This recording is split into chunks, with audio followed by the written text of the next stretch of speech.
Welcome back to the Veteran Teacher Files, the podcast where we laugh, reflect, and occasionally discover that some of the best teaching advice sounds completely unhinged when taken out of context. I'm your host, the Dragon Lady. So, a few days ago, I recorded an episode about Transition Day and how completely unprepared I felt for the shift from the regular school year into summer. Well, apparently the universe wasn't finished teaching me that lesson. This week, I'm helping to launch a 3-week otter-themed summer school learning institute for students in grades kinder to 5th grade. We're utterly excited. Now that school's out, we're transforming our campus into the Pacific Ocean. We got coral reefs, ocean habitats, sea creatures, and yes, even an oil spill. I'm really excited because apparently when educators get free time, we like to transform the entire building into an ecosystem made out of butcher paper and glue. So, the funny part is I'm not even teaching summer school this year. I'm just helping to get things ready. I get to do the fun stuff.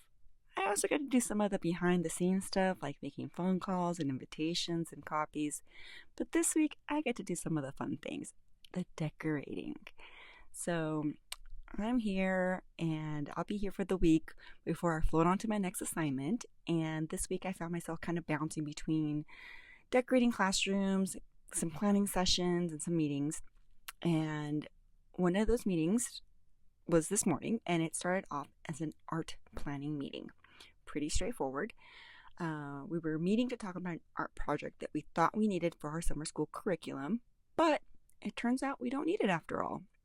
So instead, we just busted out our big binders of curriculum that we have been given by our county office, and it was fun. We got to kind of take our turns looking at this curriculum, and that's kind of when the meeting took a turn.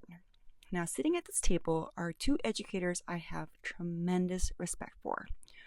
One is someone who's become a pretty good friend of mine this recent year. She's a retired teacher with over 30 years in education.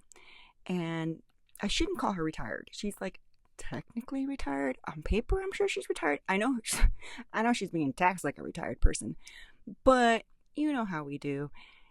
She just can't say no because she believes in the work that she's doing. She knows there's a need, so she's always there. And yeah, she just basically, on paper, she's reducing her hours, but she's there. And you know what? This needs to be an episode for another day.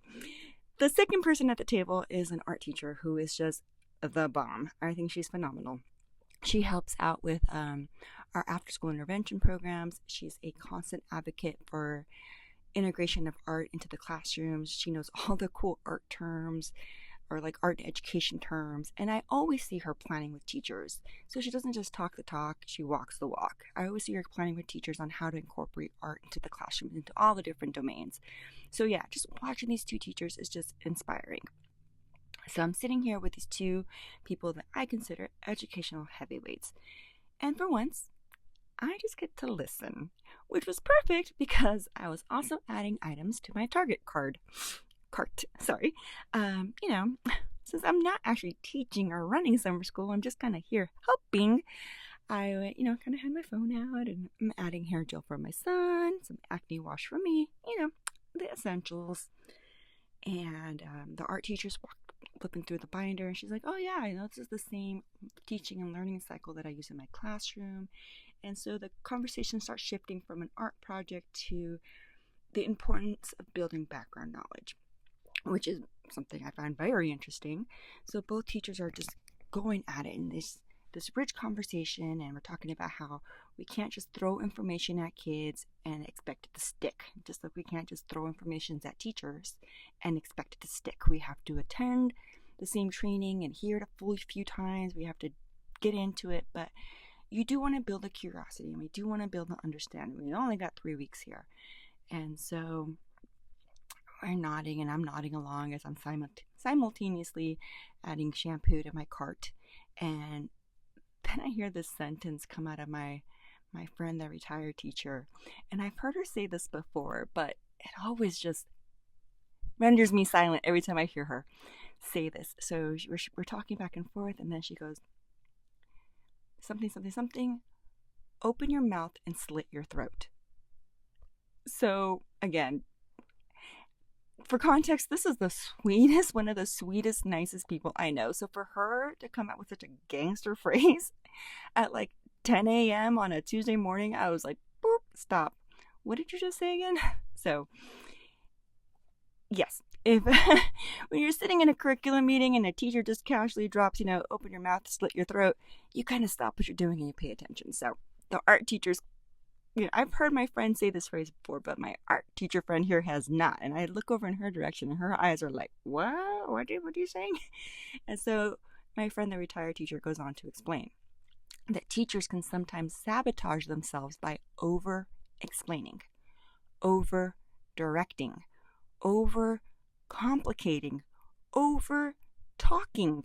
In other words, sometimes we create the problems before we even let the kids create the problems. Sometimes we give them 10 directions when we had to break it down into chunks and just do 3 at a time. Sometimes we explain every possible scenario where it's just like, let it happen. Sometimes we answer questions too quickly before anyone's even asked that question. And sometimes we keep talking for way longer than students need to be listening for. So this is a concept that I've also heard in building thinking classrooms, where the theory is you give the directions once and not again. If you weren't listening, ask a friend, because we want to teach those kids the skill to listen. But yeah, the phrase is a little dramatic. Open your mouth, slit your throat. But the point is brilliant. And the more I think about it, the more it reminds me of something I've read before. Early in my teaching career, like my second or third year teaching, somebody had retired or cleaned out their classroom and they had laid out books on the staff table. We've all seen it. It's the end of the year. The pile shows up. Now, again, this had been my second or third year, so I'm still starving for knowledge, starving for resources. Any cute bulletin board stuff, I'll take it. But there's this book there, and I can't remember the name of it right now. It's somewhere in my stash of books, which I have a lot of. But I do remember the phrase, the classroom dance. So if you've been in education long enough, you might know exactly what I'm talking about. It's that back and forth interaction between teachers and students, the negotiation, the testing of boundaries. When a student says, what if I do this? Followed by a teacher's, then I'll do that. It's a dance. And experienced teachers know how to lead that dance.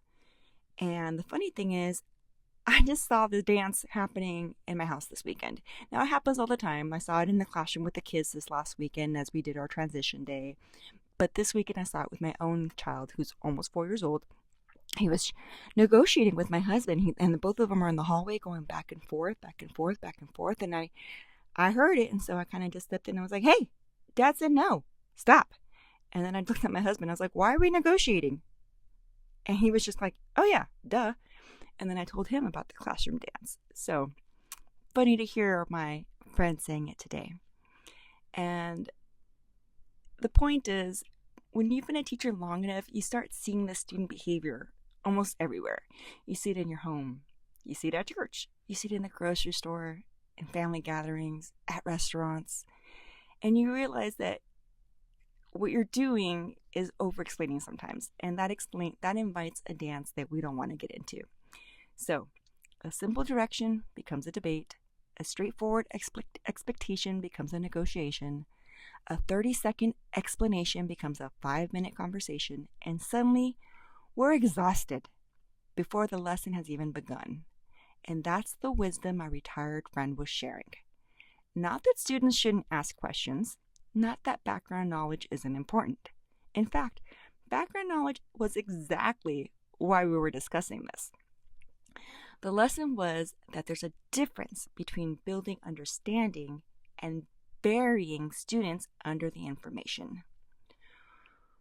One invites students into the learning, and the other one traps them underneath it. And as the conversation continued, I found myself just loving the sound of their voices. And it's just one of my favorite places to be, listening to veteran educators thinking out loud. listening to them analyze curriculum, listening to them anticipate student needs, listening to them just talking about students before they even walk through the door, because that's what experienced teachers do. We don't just see lessons, we see children. We see students who will need extra support. We see students who will finish early. We see students who need movement, students who need encouragement, and students who are going to ask questions nobody else has thought of. So that's when another realization hit me. I'm not going to be part of this summer this year. I'm just here for a few more days helping out, and then I'm moving on. And the students who attend are not going to be my students this year. And the daily victories and the challenges aren't going to belong to me. And so for a little bit, I felt myself sad. I found myself, kind of, But sitting at this table with these amazing educators, I'm not sad. Because one of these educators, and I know a few of them joining this summer session, have decades of experience in education. And some other ones that I know are joining us are joining the field for the first time. So it's just a wonderful mix. As I'm listening to these two educators talk about curriculum and students and just instructional design, I just feel relief, a peace of mind, because I just know the kids are in good hands, really good hands. And so for me, that's the biggest lesson I took away from today's meeting. Not the curriculum, not the art project, not even the phrase about slitting throats. The lesson was great. Teachers should never stop being teachers, and we should never stop learning from each other. Even after 30 years, even after retirement, we're still sitting around the table talking and listening and asking questions and learning from each other. And that gives me a tremendous amount of confidence in my next adventures as I get ready to float on. So, yeah. So what's a piece of teaching advice you've received that sounds strange, funny, or completely ridiculous at first, but turned out to be absolutely true? I'd love to hear your stories, so leave a comment and join the conversation. If you're enjoying the Veteran Teacher Files, don't forget to follow, subscribe, and share the podcast with a fellow educator, friend, or anyone who appreciates the wild world of teaching. Until next time, this is the Dragon Lady, reminding you that sometimes the most valuable professional development happens when you're halfway paying attention, shopping on Target, and eavesdropping on a couple of gangster teachers. Until next time.